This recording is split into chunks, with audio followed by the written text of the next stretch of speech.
Olá pessoal, sejam todos muito bem-vindos ao 7º episódio do podcast Roteiro Livre. Aqui diretamente do estúdio R-Play, queremos dizer que é um prazer enorme ter você aqui com a gente. E antes de apresentar o nosso convidado, nós também apresentamos sempre aquele que está junto conosco, Rodrigo Rodrigues. Seja muito bem-vindo, Rodrigo. Opa, vamos lá para mais o último de 2020. O último de 2025. 24, né? 24 mesmo. Obrigado por me assessorar nessa informação. É o último, então, de 2024, o 7º episódio. E, claro, antes de apresentar o nosso convidado, já que esse episódio vai ao ar no dia de Natal, já quero antecipar e desejar um Feliz Natal a todos. Que Deus abençoe a cada um de vocês.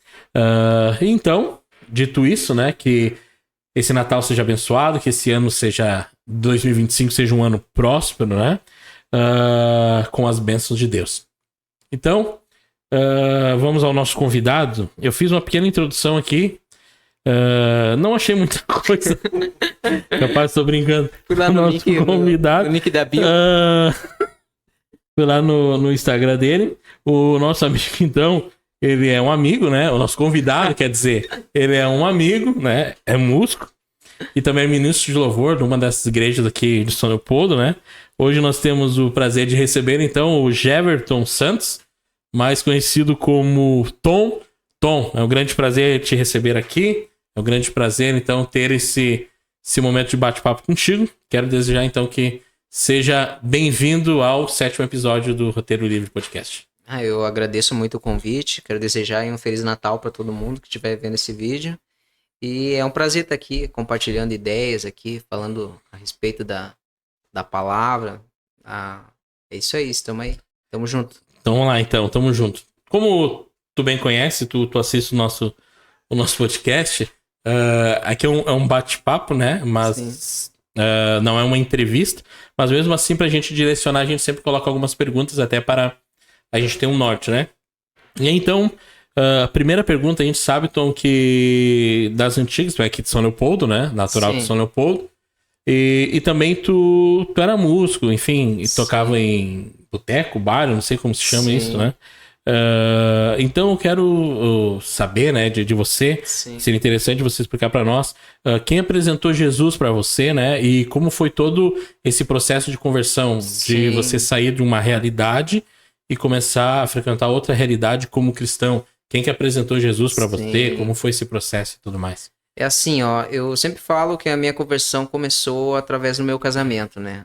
Começou através de um casamento fracassado, através de um casamento falido. Por quê? Porque como eu tinha essa vida da noite, né? Que eu tocava na noite, tocava em barzinho. E essa vida, né? Hoje em dia, dificilmente ela combina com o casamento, né? Quem vive na noite, quem frequenta esse mundo sabe que é difícil tu conciliar a noite com o casamento, né? E eu era mais jovem, não que eu não seja jovem hoje, né? Eu era jovem, né? Eu tinha uma cabeça totalmente diferente, né? A gente quer aproveitar, quer viver a vida, né? E a gente tinha casado cedo e tudo mais. E ela já conhecia a palavra, ela frequentava a igreja, né? Sim. E eu conhecia Jesus, conhecia ali a mensagem da cruz, mas eu nunca quis trazer pra minha vida, né? Porque eu achava que era papo religioso e tudo mais. Sim. Até o dia que o nosso casamento terminou, por causa dessa vida que eu levava, né? Por causa da noite e tudo. E quando a gente se separou, eu vi que a noite me trouxe, trazia prazeres, trazia festa, né? Mas não preenchia, né? Aquele vazio que só Deus pode preencher, né? Sim. E depois de alguns meses, quase um meio ano mais ou menos, separados, eu e a minha esposa voltamos a conversar. E nesse meio tempo que a gente começou a conversar, ela já estava congregando já na Serviço do Rei Jesus, onde eu congregava. E ali ela falou para mim que pra gente dar certo, pro nosso relacionamento dar certo, a gente tinha que tentar algo novo. Né? Esse algo novo era colocar Jesus no nosso casamento. Sim. E eu nunca experimentei isso num casamento, né? Porque quando falavam assim, vocês recém casaram, acho que era bom vocês fazerem um curso de casados, mais, eu falava, besteira, daqui a pouco eu tenho que fazer um curso de como ser amigo do meu amigo, aquela coisa toda. Sim. Porque a gente acha que sabe de tudo, né? Sim. Então, casamento é só pagar as contas, né? Ser fiel à minha esposa e tudo mais. E é isso aí, o casamento, a gente morar junto, dividir a pasta de dente, é isso aí. Mas é muito mais. E eu conheci o amor de Cristo através do amor da minha esposa. Porque no momento em que eu não merecia ser amado, eu falo isso pra ela. No momento que eu não merecia ser amado, momento que eu mais tinha machucado ela por conta da vida que eu levava, né? Ela demonstrou esse amor, um amor que eu não merecia. E eu fui entender o amor de Cristo. Sim. Que Cristo, ele me amou no momento que eu não merecia. Sim. Né? Naquela cruz. E ali eu comecei a levar a sério essa vida com Cristo. Sim. E não quero retroceder jamais. Sim. E a partir disso, a partir desse momento que tu tomou essa posição, né, que entendeu que o amor de Cristo era maior que todas as outras coisas, praticamente abandonou tua carreira, teu trabalho, né, porque tu ganhava pra fazer isso, parou de tocar daí. Eu parei de tocar na noite, abandonei tudo, renunciei tudo, assim, dizer pra ti. E eu não mudei, assim, da noite pro dia, tipo, parei de tocar música secular hoje, amanhã eu tô tocando louvor e tô no altar e tô fazendo a obra e tudo mais. Não. Sim. Foi algo assim que primeiro eu abandonei tudo. Sim. Primeiro eu larguei tudo e fui ver o que Cristo tinha pra mim, sabe? Sim. E seguir ele, que é o que ele pede, né? Sim. E a partir disso, então, tua vida então foi focar na igreja. Daí tu começou já a participar do louvor na igreja ou ainda teve um processo de alguns meses, Teve né? um processo, eu primeiro aceitei Jesus, Sim. Depois teve o processo do batismo, né? Sim. Me batizei, né? Teve o processo de aprendizagem, né? Até quem me convidou para fazer parte do primeiro Ministério de Louvor foi o Jefferson, até nós tocava junto, né? Nessa banda. E eu não conhecia nada de música cristã, de louvor, nada. Eu só conhecia a Regi Danese porque tocava todo domingo no Gugu. Né? Sim. Então, aquela música lá entra na minha casa. Já conhecia louvores assim, muito conhecido, mas assim, era pouca coisa. Tanto que hoje eu ainda conheço pouca coisa assim de louvor, né? Tudo coisa que eu fui buscando de alguns anos, de 7 anos pra trás, né? Que eu conto a minha conversão, que é a idade da Johanna, porque logo que o nosso casamento foi restaurado, veio o fruto, né? Sim. Que foi a minha filha Johanna. Sim. E sempre que ela faz mais um ano de idade, eu digo, faz mais um ano que eu entreguei minha vida pra Jesus, né? Sim. Então tu iniciou esse processo, começou a participar do louvor na igreja, né? Meio entrosando e como tu bem disse ali, ainda desconhecendo, não conhecia direito os louvores. Eu me lembro que a gente tocava junto e esse louvor, Tom, louvor não conheço. tradicional, o Tom meio, não sei o que é isso, mas esse aí todo cristão conhece, né? Isso aqui é da harpa, isso aqui é da harpa. isso. Eu não sabia desculpa, nada. não conheço.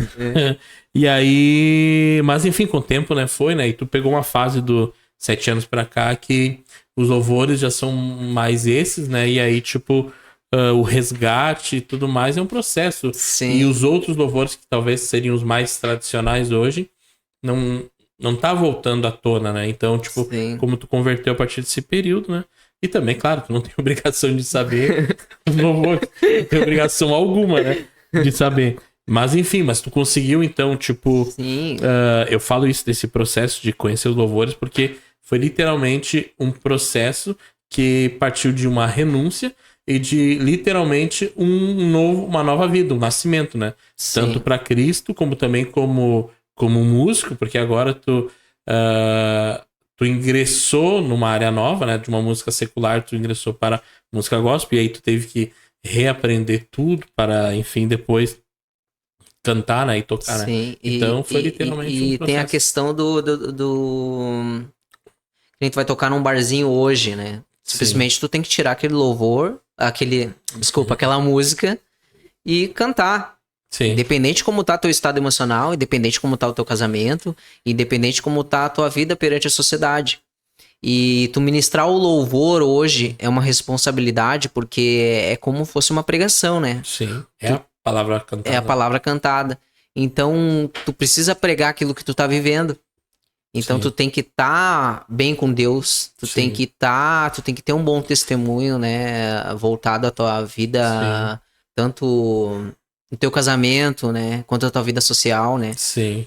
É o louvor, né? O ministrar o louvor, seja 30 minutos, 40 minutos, ele não começa no momento que iniciou o culto, né? Exatamente. Ele começa bem antes. É que nem a pregação, né? Também não começa ali no momento que pegou o microfone. Começou desde o preparo de uma oração, às vezes começou uma semana antes, a mesma coisa. Todo um processo, Tu vai escolher o repertório. Na hora, procura o celular, eu acho que esse louvor, esse aqui tá bom.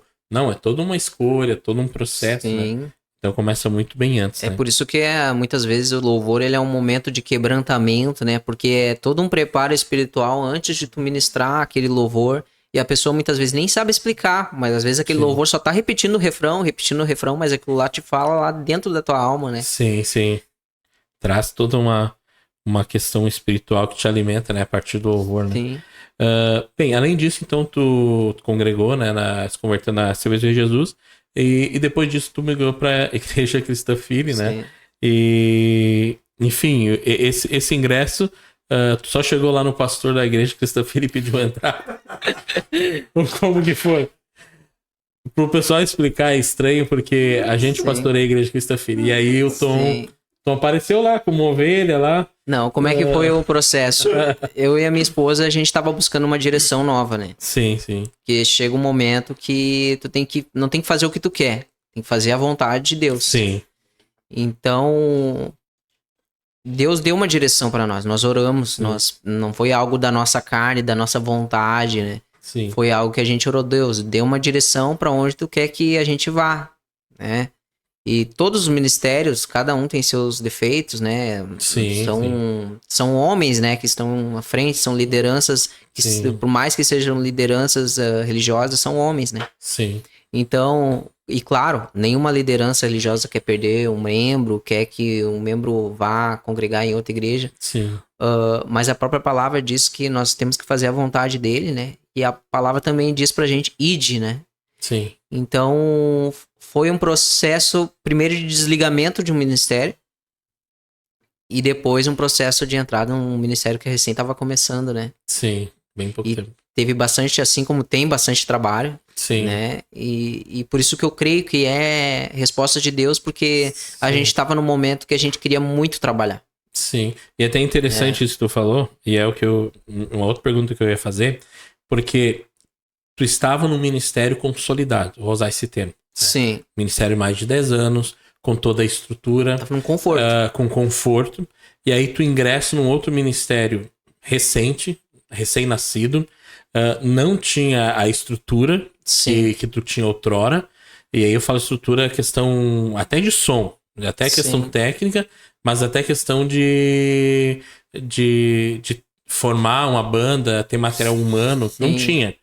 E aí tu migrou para, digamos, uma realidade um pouco, vou usar o termo assim, entre aspas, inferior da que tu estava. Ou seja, tu regrediu, se nós fôssemos olhar pelos olhos carnais. Tu regrediu, tava numa igreja estruturada e tu foi uma igreja recém começando. Sim. Só que aí existe uma outra ótica, né? Tu saiu de uma igreja que talvez tu não tinha trabalho, e tu foi pra uma igreja que tem muito trabalho.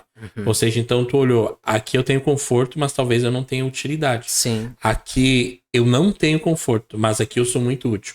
E aí por que eu tô falando isso? Até pergunto pra você. Porque a maioria faz o oposto. A maioria tá numa igreja pequena, tá numa igreja em crescimento, uma igreja de 1 ano, 2 anos e 3 anos. Sim. E ela simplesmente deixa e migra para uma outra igreja muito maior, muito estruturada. É mais comum acontecer isso do que o oposto.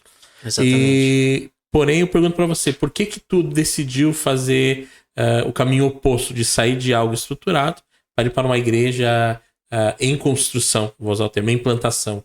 Que a gente usa o termo. Sim. Sobre essa pergunta é algo que eu venho meditando sobre isso, porque eu sabia que eu tinha que sair da minha zona de conforto, né? Sim. Para fazer aquilo que Deus queria que eu fizesse. Mesmo que às vezes as circunstâncias levam a gente a pensar, mas tá difícil. Quando vê não é, não é fácil, porque não é fácil. Sim. Mas ao mesmo tempo eu olho pro Jesus. Eu acho que quanto mais tu vai se aprofundando na palavra e conhecendo a Jesus, tu vai vendo que Jesus, ele não te chama pra vida fácil, né? Ele diz que a gente não tem onde reclinar a cabeça. Sim. Alguns que tinham uma finança boa, ele dizia, não, quer me seguir? Beleza, vende tudo que tu tem, Deus pobre, siga-me. Sim. E é esse Jesus que eu creio nesse Jesus. De renúncia. Eu não creio nesse Jesus que diz, me segue que eu vou te dar o sobrenatural. Sim. Me segue que tu vai ganhar um carro novo, uma casa nova e vou te levar às alturas. E eu creio que Deus pode colocar a gente em lugares altos. Sim. Mas eu penso assim, eu olho pros grandes heróis da fé, eu olho pros grandes seguidores de Cristo, pros apóstolos, né? E eu olho pra vida dos popstar hoje, gospel, e eu não vejo. Sim. Não vejo aquele cristão aquele que Cristo chamou mesmo. Sim, sim. Porque, nossa, Cristo não chamou pra uma vida fácil assim. Não que eu queira que as pessoas não prosperem. Não, eu sou a favor da prosperidade, que aquele que crê em Cristo prospere, que aquele que segue a Cristo prospere. Mas Cristo deixou bem claro que aquele que segue isso não é isso que vai encontrar. Sim. Tanto na questão financeira quanto na questão até de relacionamento. Ele diz que vai aborrecer pai, vai aborrecer mãe, né? Odiados serão por causa do meu nome. Sim. E muitos acham que não, tu seguir a Cristo é um parque de diversões. Sim. É uma carreira de sucesso que, sabe? Sim. É uma carreira musical, uma carreira artística e não é muito diferente. A prosperidade, as bênçãos, ela é uma consequência, mas ela jamais deve ser o objetivo do cristão. O objetivo do cristão é Cristo. E para me ligar com Cristo, vem o evangelho, as boas novas. Sim. E essas boas novas, elas te exigem renúncia, né? E eu cito sempre nas pregações o Marcos Teres, né? Que tem aquele álbum Amado Timóteo. E aí ele ele lê a segunda carta de Paulo ao Timóteo e ele faz tipo um comentário com fundo musical muito legal, Marcos Teres. E aí ele fala do texto, né, que Paulo escreve. Amado Timóteo, traga-me a minha capa e alguns livros, né? E aí ele segue a narração, né? Paulo estando preso, tendo uma prisão, foi pro julgamento, ninguém estava lá, Dimas me abandonou, não sei o que lá, foi pra tal lugar. Aí tu pensa assim, cara, e ele reforça isso nesse trabalho. Se o grande apóstolo Paulo, o maior ganhador de almas, em proporção, a pessoa que mais evangelizou, aonde ele tinha prazer de anunciar o evangelho, como é que ele terminou sua vida? Como é que ele terminou sua carreira? E aí, claro, não tô dizendo que agora todo cristão tem que terminar a vida mendigando e sendo torturado. Não, em hipótese alguma. Mas estão preparados para isso? Estão preparados. E outra coisa, esse é o objetivo? Não. O objetivo não é... O objetivo que eu falo é questão de prosperidade. Sim. É uma consequência da minha fidelidade. Mas eu tô ali, primeiramente, eu devo servir ao Senhor. Eu devo renunciar. E aí eu tenho certeza que Deus vai honrar. Deus honra.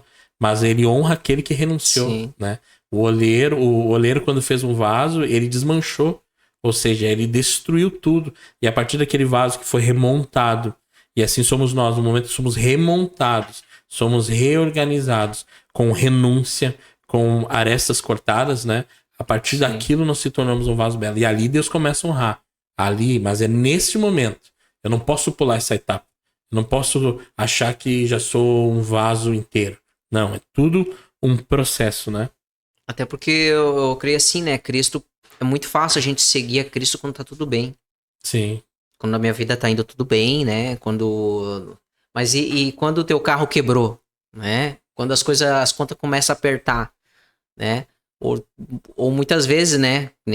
Já vimos testemunhos aí de pessoas passando por dificuldades, mas mesmo assim ajudando o próximo, né? Sim. Aí tu tendo que ajudar o próximo, precisando de ajuda, né? Sim. Cristo não tinha nenhuma riqueza, né? Andou na simplicidade. E os discípulos também que andavam com ele, né? Até esse era um dos mandamentos, né? Não carregue consigo nem ouro, nem nada, nem prata. O que você recebeu de graça, dê de graça também. Sim. E essa é uma questão também que eu penso, sabe? Sobre Eu toco em outras igrejas, quando me chamam para ministrar louvor, mas eu nunca dei um valor, quanto tu cobre, coisa e tal, nunca. Jamais. Sim. Não condeno quem faz isso, porque eu acho que Deus ministra, Deus tem, cada um tem uma intimidade diferente com Deus, Sim. a sua própria intimidade. Então, eu não condeno isso. Até porque eu creio que todo ministério precisa de recurso, Jesus precisou de recurso, né? Sim. Mas a palavra diz, né? Que de graça recebemos, de graça nós damos, né?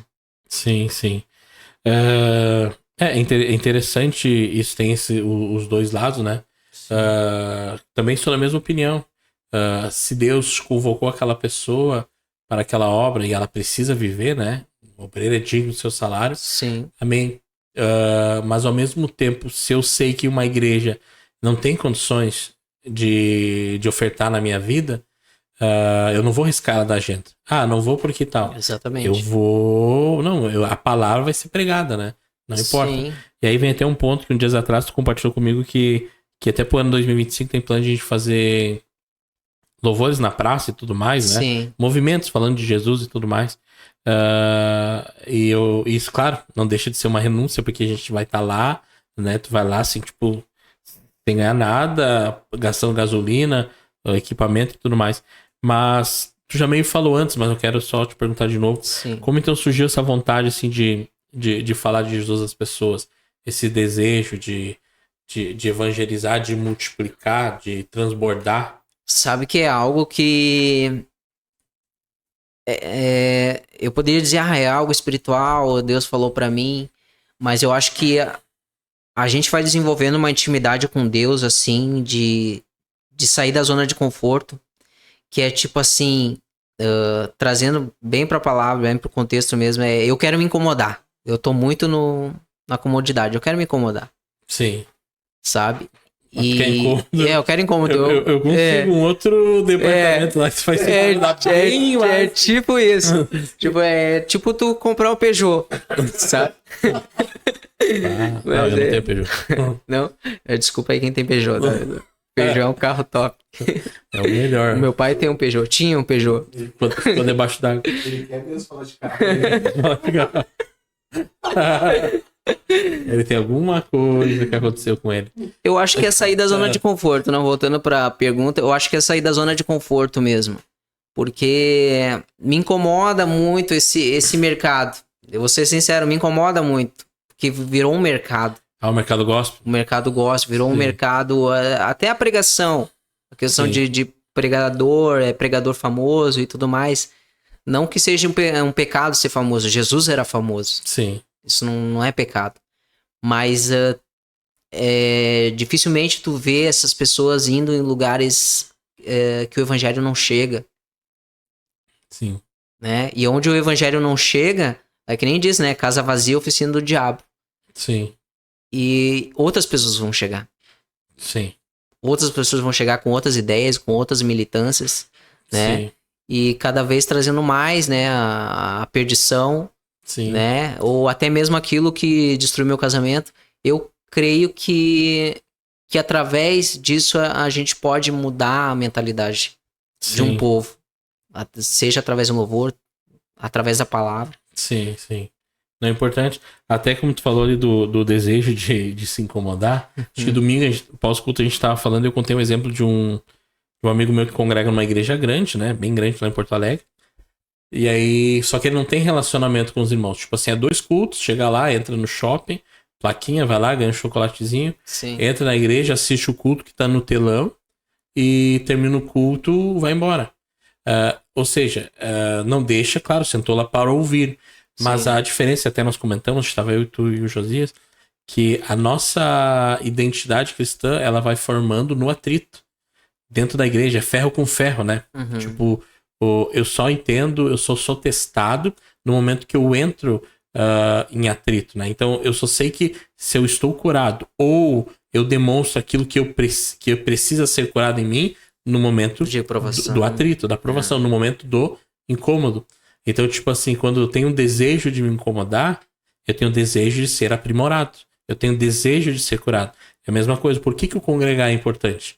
Porque no meio do congregar, sempre vai haver, como a igreja de Corinto, dissensões. Sempre vai haver no meio da igreja de Corinto aqueles que iam participar da ceia achando que era para comer um banquete, e aí participavam da ceia sem discernimento.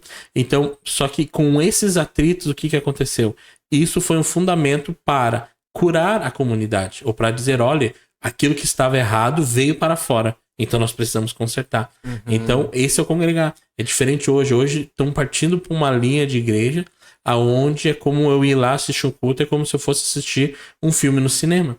Beleza, tu vai lá, assiste a palavra e vai para casa, só que tu não sabe quem é teu irmão, tu não sabe se teu irmão conseguiu, tem dinheiro, tem o almoço, tu não sabe se teu irmão não tá com a luz cortada, ou seja, tu não tá sendo incomodado, tu não tá entrando em atrito logo, tu não tá crescendo. Sim. Tu não tá sendo. Então, tipo, esse desejo de incomodar, de se incomodar, é um desejo de ser curado, de ser sarado. Sim. Porque quando... É que nem... Por que nós cristãos, somos meio loucos de pensar assim...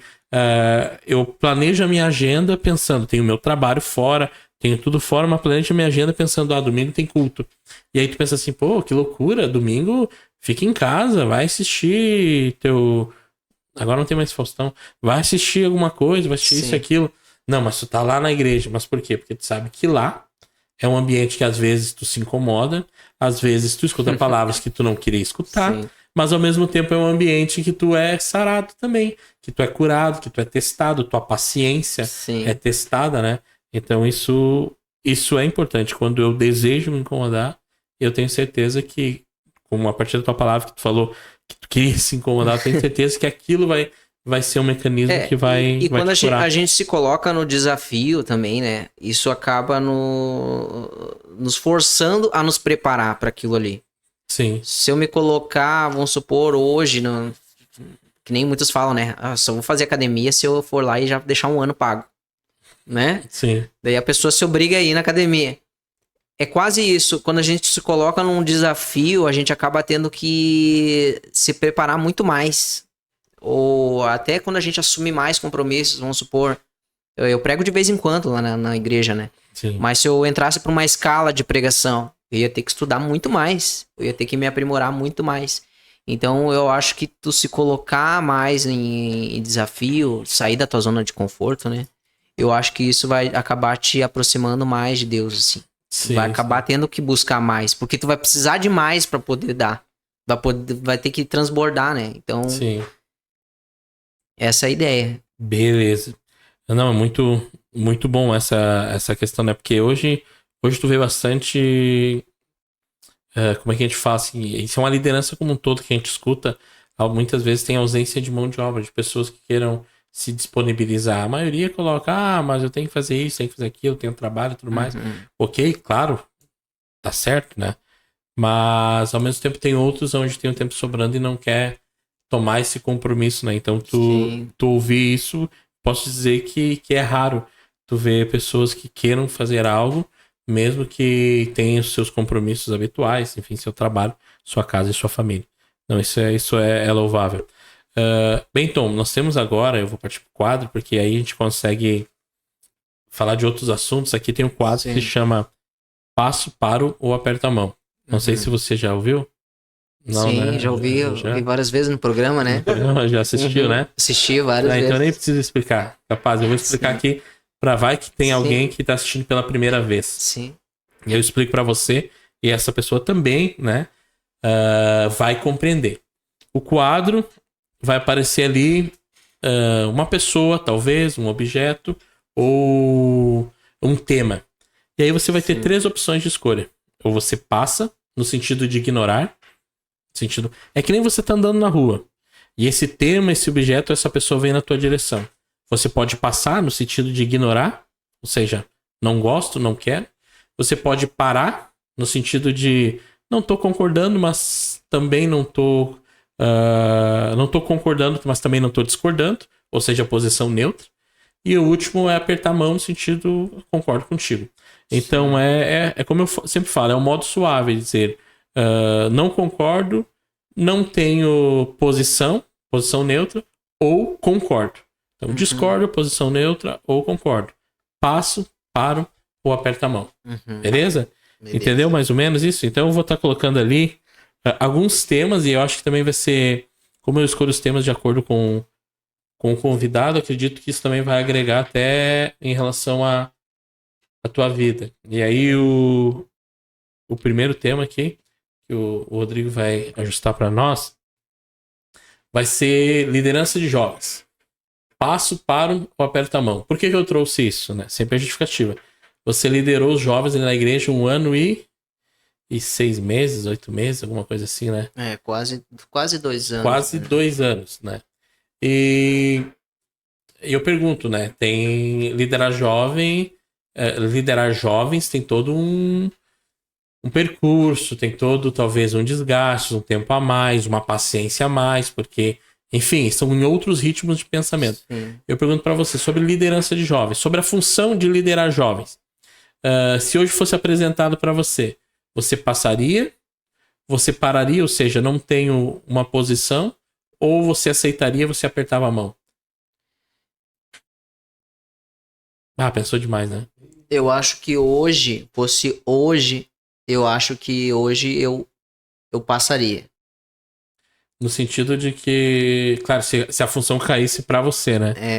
Hoje eu passaria. Uma que, claro, tu já tá noutros projetos e tudo mais, né? Noutros pensamentos. Mas eu posso dizer que é desafiador. E de modo... agora tu pergunta agora de modo global, tô pensando. Sim. Liderança de jovens. Tu acha que... Claro, vai ser uma pergunta que a resposta é, lógico, já tá encaminhado. Mas você sabe que é útil a liderança de jovens, né? Sim. Então eu pergunto, você concorda com isso? Concordo, tem que ter. Sim.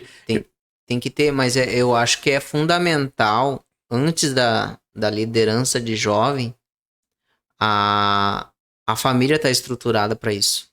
Antes do jovem vem uma família, né? Sim. Tem um casal, e esse casal tem que estar preparado para enviar esse jovem, né? Sim. Porque os nossos filhos são flechas, né? Sim. E Tu tá falando na posição de como pai, né? Não como uma pessoa que vai exercer uma liderança. Como pai.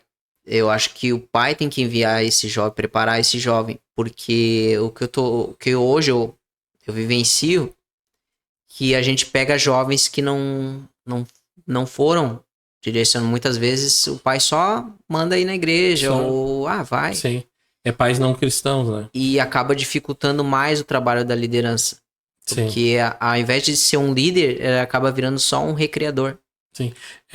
Essa posição que tu falou é o que acontece. É a mesma coisa. Tem pais que só tiram os filhos na escola. Isso. E acho que os professores são babás. A gente fala que a gente não é professor, a gente é educador. Sim. A gente tem que ensinar muitas vezes para as crianças tudo que era função dos pais. Tipo, meio abandono. Sim. E na questão dos jovens, muitas vezes acontece isso.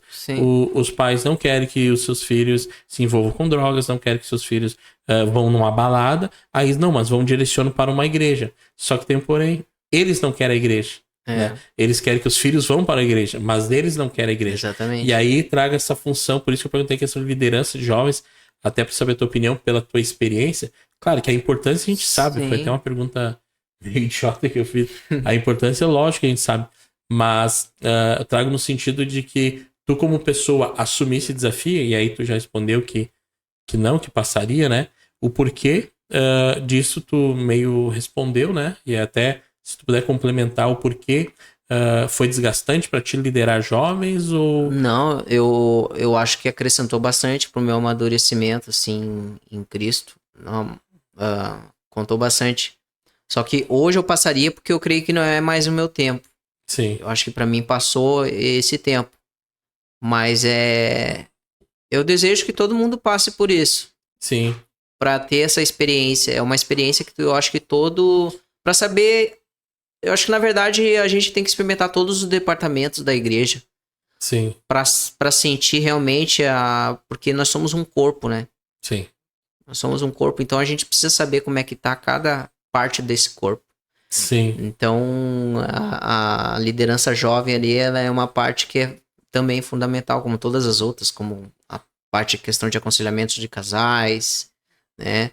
Eu acho que claro, é fundamental. Eu aperto a mão, sim, com certeza. O que eu ia dizer? Se tu fosse dar um conselho para alguém que queria ser, ou que quer ser, melhor dizendo, líder jovem, qual que é o conselho que tu daria? Teria algum conselho pra dar? Tendes bom ânimo. Tendes bom ânimo. Eu venci o mundo. Eu venci o mundo. Pega essa palavra de Jesus, então. Não, o conselho que eu dou, sinceramente, o conselho que eu dou é tocar na questão da curiosidade. O jovem, hoje em dia, ele é muito curioso. Sim. Curioso, eu sei porque eu sou jovem, né? Ah, tá. Não, na questão da curiosidade, eu sempre gostava de trazer temas assim, por que Deus permite doenças, por que Deus permite guerras, ou como é a questão do perdão. Então, nada contra as igrejas que traz recreamento, traz festa, traz isso, traz a festa da peruca e tudo mais, sem crítica, mas eu creio que o jovem lá fora ele tem festa. Sim. Lá fora ele tem jogo, tem futebol, e tem melhor. A igreja não vai conseguir competir com Não vai conseguir competir. A igreja não vai conseguir fazer uma festa como o jovem encontra lá. Não vai conseguir. Se ele tá na igreja, porque a gente precisa apresentar Cristo pra ele. Sim. Eu não creio que a gente vai ganhar um jovem parecendo com o mundo. Sim. Se eu tiver que me parecer com o mundo pra ganhar o... Se eu for num lugar que é parecido com o mundo, então eu fico no mundo. Sim. Né? Então eu preciso me parecer com Cristo. Eu preciso apresentar Cristo pro jovem. Sim. E hoje em dia a gente se preocupa muito. Não, eu preciso mudar o meu visual. Eu preciso tentar me parecer mais solto e tudo mais. Não, tu precisa parecer com Cristo. Sim, Nunca sim. pense que tu tem que parecer com o mundo pra ganhar o jovem. Sim. Nunca pense. Até porque, tipo, no culto jovem tem recreação? Tem. Tem festa? Tem. Mas não no sentido de querer competir lá fora. Não. No sentido assim, não. Tem festa porque... pra ter um momento de descontração também. Mas não com o objetivo de, se eu fazer isso... eu preciso suprir uma parte que o jovem tá carente, então eu tenho que fazer isso pra segurar o jovem. Tá, calma aí. O que segura o jovem é a palavra de Deus. Exatamente. Não é a melhor festa, não é a melhor... a liderança mais extrovertida que segura... É o evangelho, é a palavra de Deus. Então, se tu quer segurar um jovem, troca a tua festa por um ensino, por uma preparação, por um ensino de qualidade. Claro que no momento da pregação, aí tu pode ser mais lúdico. Tu pode fazer até... Uma dinâmica, uma dinâmica pra que fique melhor, né? Mas não que, tipo... Tu pode ser dinâmica, né? Jesus usava parábolas, né? Era uma forma de ser dinâmico. Lúdico, né? Sim. Trabalhar isso. E hoje em dia, assim, eu creio que a gente precisa apresentar mais Jesus para os jovens. Porque hoje eles têm a informação muito rápida. De tudo. Sim. De tudo. Mas a gente tá sendo meio lento para passar a mensagem da cruz. Sim. E não só a mensagem da cruz, mas mostrar para eles como tá tudo se cumprindo, né? Sim. O evangelho não é ultrapassado. Não é ultrapassado. Atual. Como, na verdade, ele tá muito à frente, né? Sim. Então, quanto mais a gente mostrar isso, a verdade, né? Sim. Mais cedo, eu acho que até deveria ser mais fácil mostrar. Sim. Quanto mais cedo, deveria ser mais fácil da aprendizagem do evangelho do que quando a gente já tá numa idade mais avançada. Eu acho que dificulta mais de tu compreender. Sim. E até pro jovem entender que esse é o melhor tempo da vida e que esse tempo... tu deveria ou tu deve dar pra Deus, né? Salomão dizia, né? Lembra do teu Criador lá nos dias da tua juventude, né? Sim. Antes que venham os maus dias, e quando ele fala maus dias, ele tá falando da idade avançada. Sim. E dirás, não tenho mais neles prazer, né? Porque a velhice chega, Sim. Tá cansado, tá isso, aquilo. E aí quando ele cita isso, ele reforça os jovens, né? Sim. Então, tipo assim, e nós, como intermediário, o intermediário que eu falo, não somos jovens, mas também não somos idosos, gastar essa energia falando do evangelho para eles entender, para eles inculcar, né? Como lá no Pentateuco diz lá, inculcarás a cabeça do teu filho os mandamentos, nós ensinarás os jovens, né? Para entender. Porque uma coisa que eu falo é, que a gente falou, os jovens são muito rápidos, é subestimar a inteligência das pessoas. Sim. O que é subestimar? Eles não estão preparados para isso. Eles já sabem. A igreja tá com esse discurso de eles não estão preparados. E aí o que acontece? Eles vão aprender aonde? Na escola, de uma maneira talvez deturpada, de uma maneira talvez induzida, Sim. né? Tem a base do a casa vazia, né? E aí, tipo assim... Alguém vai ocupar aquele espaço, né? Porque a igreja achou que não, eles não estão preparados, ou seja, subestimou a inteligência deles. Não, eles estão preparados. Ou pensa assim, ó, eu preciso trazer para eles um evangelho meio, assim, não muito afrontoso, assim, mais leve. Meio uma mãozinha, assim, a gente fala, assim, um evangelho assim que não machuque tanto, né? Mais... Papinha. Mais papinha, Então, Sim. na verdade, não tá conhecendo o evangelho, né? Porque o evangelho não é isso, né? E porque, que nem eu falei assim, olhando pros jovens de 15, 16 anos, achamos, eles não estão preparados. Estão? Eles são muito mais rápidos do que nós. E aí, eu acho que foi esse time que a igreja perdeu. A igreja, porque a nossa geração, e eu falo, eu sou um pouquinho mais velho, a nossa geração era uma geração, tipo assim, mais conservadora, mas como não tinha internet, às vezes demorava pra saber de informação. Hoje não, hoje eles têm acesso a tudo. Dá um Google ali já. Tanto o lado bom como o lado ruim, entendeu? Sim. Tipo assim, as coisas ruins eram escassas. Hoje o celular tem tudo, tem pornografia, tem tudo. 2 minutos dentro do banheiro e uma pesquisa já tem tudo. Nós não. E aí então o que acontece? Só que essa mentalidade da nossa liderança, que deveria ser atualizada, não atualizou. Sim. E aí hoje e aí é um conselho para quem vai assumir, os jovens, não subestimem a inteligência deles. Eles já estão avançados. Se os pais, ou no nosso tempo, nos ensinavam as coisas, tipo assim, que hoje nós queremos falar para crianças de 14, 15 anos, nós ouvimos só quando tinha, sei lá, 16, 17 anos, essa geração, ela é mais rápida, essa geração. Se ela é mais inteligente ou não, é uma incógnita, né? Que a gente tem a geração... Mas eu tô falando no sentido muitas vezes eu trazia uma mensagem assim, não digo dura, mas é uma mensagem... É a verdade, né? Eu trazia a verdade, que é o evangelho mesmo. E a minha esposa ainda, a Areta, falava pra mim, então, será que hoje, de repente, não pegou meio pesado e tudo mais? Daí eu falava assim pra ela, não, o mundo não vai ter pena deles. O pessoal lá fora não vai ter pena. Não. Aqueles doutrinadores lá que querem sexualizar nossas crianças, eles não vão ter pena. Não. Eles vão falar, então a gente não pode ter medo de falar da palavra. Sim. A gente tem que falar o que tá ali, tem que anunciar. Não é uma interpretação. É que nem eu falei, como é que é? A gente tava falando antes, né? Acho que até tava conversando com o Rodrigo, que a gente falou que no mundo tão relativo, tu tem que explicar o óbvio. O óbvio. E tipo assim, o evangelho é o óbvio.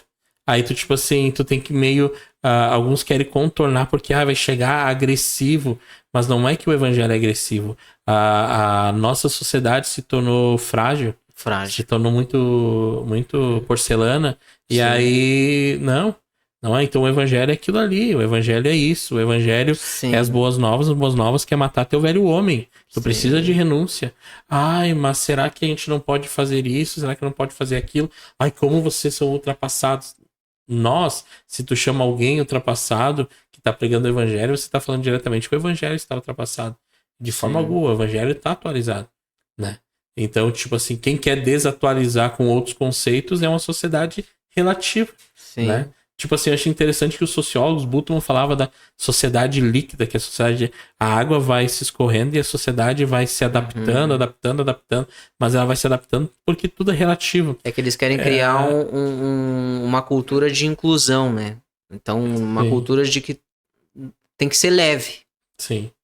É que o problema da inclusão, eles querem focar mais no sujeito do que mais na estrutura, né? Tipo... Querem que a sociedade seja... Claro que quando a gente tá falando de inclusão aqui, a gente tá falando da sociedade de um Deus para todos. Sim, independente. Claro que existe um Deus para todos. Deus é amor, sim. Existe um Deus amor. Mas um Deus que... Eu acho interessante. Um Deus que revelou o seu amor à humanidade através do quê? De um ato de justiça. Ou seja, o grande amor que nós temos de ser amados por Deus... Custou a tortura de um homem que não devia nada para ninguém. Custou a tortura de um Deus que, como Paulo escreve aos Filipenses, deixou a sua glória, se fez como homem e padeceu, sofreu por nós. Ou seja, porque precisava de um ato de justiça. Ou seja, o amor, ele existe a partir de um ato de justiça. Então, Deus ama, quando a gente fala Deus ama, mas Deus é justiça, Deus ama a quem? Aonde a validade da justiça está. Ou seja, precisa ser validada essa justiça. Sim. E a sociedade não entende isso. E aí, o que é essa justiça? Essa justiça é um ato. Cristo, o que fez por nós? Entregou, esvaziou si mesmo, para que aquilo que fosse justo se tornasse a maior referência de amor. Aquele ato de justiça se tornasse a maior referência de amor. Se esse ato de justiça precede o amor, da mesma forma, queremos ser amados por Deus, nós precisamos realizar atos de justiça. E esses atos de justiça, não porque nós não temos o poder de se justificar, mas sim o poder de entender que quando eu renuncio, de quando eu entendo que aquilo que eu estou fazendo é errado e que eu preciso reavaliar, isso é um ato de justiça. E aí quando a palavra diz, não entrarão no céu, não farão isso, não farão aquilo, acham que a Bíblia não é inclusiva, ou aí a Bíblia precisa ser inclusiva. Muito bem pelo contrário.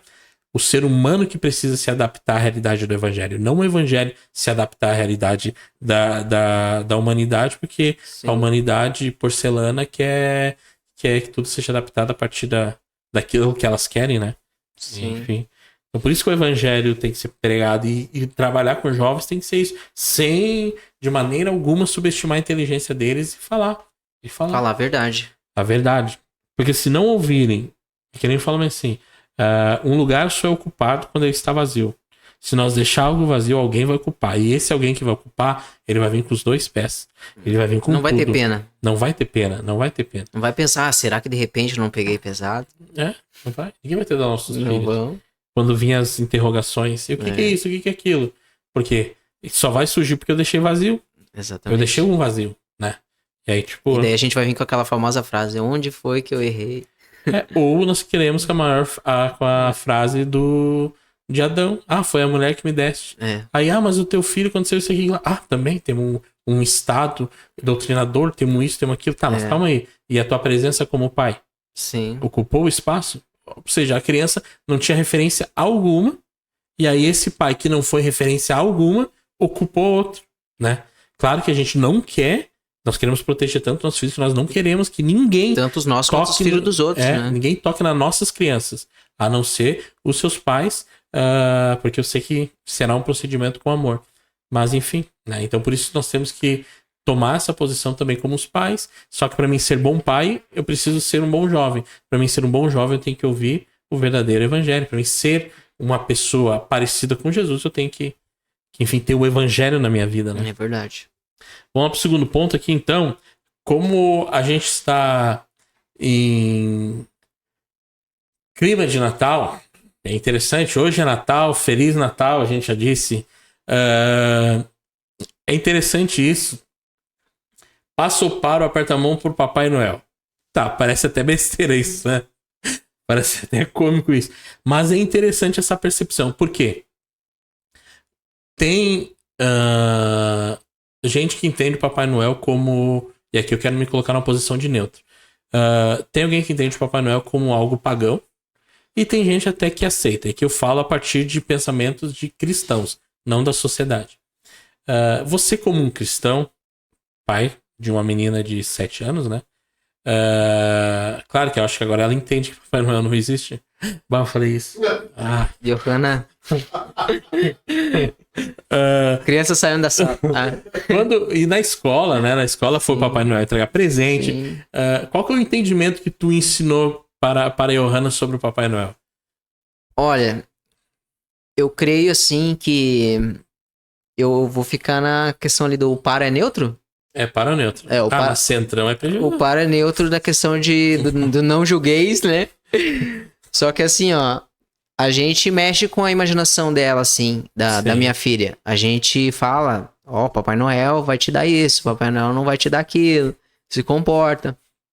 Porque nós que fomos crianças, eu particularmente, né, quando era criança, eu tinha essa imaginação de, Papai Noel, sabe? E a gente olhava aqueles filmes de Natal e isso criava umas memórias, boas memórias da nossa infância. E não me prejudicou em nada, assim, nem na minha fé. E dizer pra ti, quando eu era criança, eu sabia que Papai Noel não existia.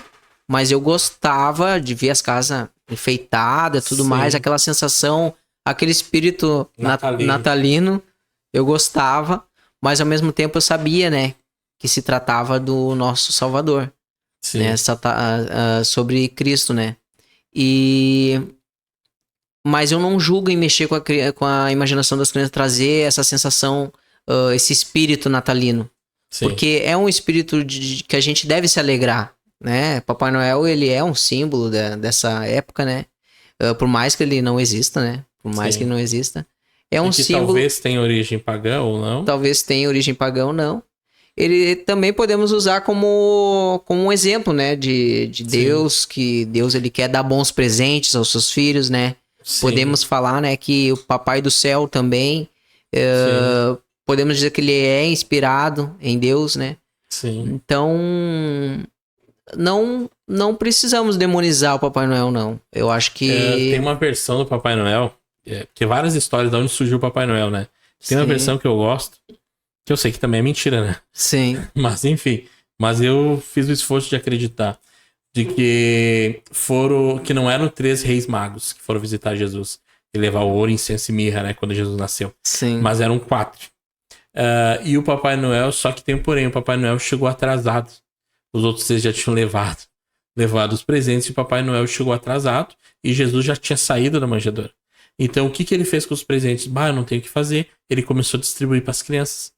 Então, tipo assim, claro que não existe o 4 reis magos, porque a Bíblia, eu acredito na inerrância da Bíblia, Sim. A Bíblia não e o número é certo, 3, mas essa fábula, esse conto, e aqui eu não vou dizer mentira, porque é uma fábula, que eu sei que não existe, se torna tipo um entendimento que o Papai Noel não é tão pagão assim. Pode usar como uma parábola, digamos assim. Mas a única coisa que eu me irrito, porque a minha esposa também tem essa mesma ideia de querer, é fantasia, viver essa, né, porque eu tenho 5 anos, viver essa fantasia. Aí ele fica assim, o que o Papai Noel vai me dar? A única coisa que eu fico bravo é nesse momento, porque, quem deu o presente, quem trabalhou o ano todo, deixou ali 10% do 10º, eu sei lá, porque só na fase que... tem que dar o mérito pra quem nem existe. Nem existe, é mentira. Não existe e tal. Aí tu viu? É sacanagem. Não, pra te ver como ele acredita no Papai Noel, disse, eu vou dar mérito pra alguém que é mentiroso. Não, mentiroso nem existe. Tá. Não, dei conta essa mentira. E aí o cara que se ouviu boas e boas o ano todo no trabalho, e aí fica, olha o que o Papai Noel me deu. Entrega pra ele a fatura do cartão. Se o Papai Noel vai pagar, não vai pagar. Quem vai pagar vai ser a gente. Então, isso eu não gosto. Sabe que hoje a gente tava no supermercado e ali no Bourbon... Foi o Papai Noel que fez o rancho pra você? E daí, não, mas tava um senhor que ele faz o Papai Noel. Não sei se é no shopping, mas dá pra ver que ele faz o Papai Noel mesmo, porque ele tinha um cabelo assim, branco assim, tinha um barbão assim, tinha todo o jeito de Papai Noel. Nessa época Só que ele tava com roupa normal, assim, roupa normal, a paisana. E eu falei assim pra Johanna, eu acho que aquele senhor ali é o Papai Noel. Eu acho que ele tá disfarçado, não quer que ninguém desconfie, mas ele era mesmo o Papai Noel, claro, que fazia o papel do Papai Noel ali no shopping. Sim. Só que eu acho que tá de folga, não sei. Eu não sei. Não sei. É o momento que ele tem que fazer hora extra. Eu não sei, cara. Não sei, de repente aquela roupa tava muito quente, cara. Vou fazer umas compras, depois de noite eu volto no expediente. Sim. Daí eu falei pra Johanna assim, e daí ele passou assim por nós e olhou pra Johanna e foi bem assim. E daí, pai, eu acho que é, pai. Eu fui buscar o erro e o Papai Noel foi na escola, né, entregar os presentes, né, o Papai Noel, né. E aí eu falei, eu pegou os presentes? Sim, tá aí o Papai Noel. Não, pai, aquele é um Papai Noel fake. Porque o verdadeiro só vem só na noite de Natal. Não, só que quando ele disse que aquele é o Papai Noel fake, eu pensei, glória a Deus, né? Entendeu, né? Já abriu. Ele, não, porque o verdadeiro só vem na noite de Natal. Não entendeu nada, seu burro. Tá louco? Mas eu paro. O pai que ensina a criança nessa fantasia, o pai e a mãe, né, que inicia a criança a viver essa fantasia do Papai Noel, tu não consegue condenar, e ao mesmo tempo que também, né, tu aceita que não prejudica, que aquele pai que falou a verdade também. Também. Porque eu acho que a liberdade é isso, né? Sim. Os pais têm que ter autonomia de ensinar. De ensinar da forma que... É que nem posição de igreja, né? A pergunta, muitas vezes perguntam pra mim como pastor, tá a tua posição e tal. Eu fico pensando assim, o que eu tenho que fazer é ensinar a palavra. Se a pessoa entendeu que ela não feriu a sua fé ensinando a criança sobre essa fantasia do Papai Noel, amém. Ou ao mesmo tempo, se eu entender que aquele pai ou mãe disse, não, eu falo a verdade, Papai Noel não existe, isso é pagão, ou tem um pensamento que é pagão, amém também. Então, tipo, não tem como tu se posicionar. Porque é algo muito particular, né? Tipo assim, de pensamento. Tem gente que é ultra, não, porque... É que não tem como impor o meu modelo de educação, eu impor na família de outra pessoa, né? Porque... são fragmentados, né? Claro, se ferisse a fé, se o Papai Noel, se essa pessoa mesmo que conta essa fantasia não fala que no dia 25 de dezembro a gente comemora o nascimento do Salvador, aquele que era Deus, que se fez homem por meio de nós, aí eu tô correndo perigo, né? Eu tô reforçando algo pagão e deixando de dizer que o Natal é o dia da natividade, do nascimento do Salvador, né? Que veio até nós, né? Claro, mesmo que dia 25 de dezembro não é a data... Não é a data, mas, 100%. Né, digamos que a gente vive essa realidade e de que é a data, né? Beleza, então tu para em relação ao Papai Noel. Vamos passar para outro assunto, para a próxima figura. Como aqui é roteiro livre, tudo é muito... tudo é muito livre, né? E tu viu que a gente sempre tem uma coerência, né? Do Papai Noel a gente foi pra Pablo Marçal. Roteiro é livre. Tipo assim, a organização aqui também assim. E aí, como a gente tá falando de Papai Noel, a gente fala do Pablo Marçal. Não, o cara é o bichão que Papai Noel não existe. A gente fala de... O que tu acha, então? Retiro o que eu disse do Papai Noel. O que tu acha de Pablo Marçal? Você passa para ou aperta a mão de Pablo Marçal? Cara, eu aperto a mão.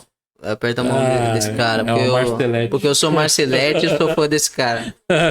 Não, eu aperto a mão porque eu acho que ele, como todo mundo, tem seus defeitos. Sim. E eu acho que ele tem muito que aprender também, assim como eu.